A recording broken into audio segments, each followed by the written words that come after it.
Hey guys, hope you're having a fantastic Wednesday. Wanted to bring you your Wednesday wisdom, and today I want to talk about when is the buyer protected in backing out or canceling a transaction.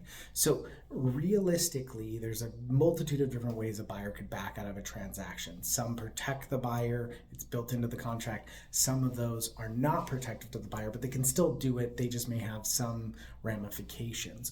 So, some of those instances where the buyer would be protected, they're allowed to back out, they would most likely get their earnest money back. Those are going to be what we call contingency opportunities. So contingencies like an inspection contingency, an appraisal contingency, a financial, like you're getting a loan contingency.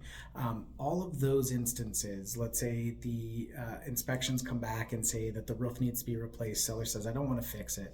And the buyer says, I'm out of the deal. They can back out of the deal and they will most likely get their earnest money back. Certain situations dictate not, but most cases they will. Let's say hypothetically the appraisal comes back, it comes at house was under contract for 250, price comes back at 225, seller says, I'm not lowering the price of the house. You got buyer, you need to come up with the extra $25,000 between the appraised value and the purchase price. Buyer says, I don't have the money, I'm backing out of this transaction. They would again most likely get that earnest money back. Now, any fees that they have paid, inspection fees, appraisal fees up until that point of when they back out, they will not get those back. Those are just a cost of purchasing the property. Now, there are instances, let's say, gone through the inspection, everything's fine. Appraisal, everything's great. And the buyer goes, you know what? At a change of mind, I don't want to purchase this property. They can request to be released from the contract. The seller can say, yeah, sure, I'll do that. But most likely, and in pretty much all circumstances, the seller is going to take that earnest money. So they're going to lose that earnest money that they've given up.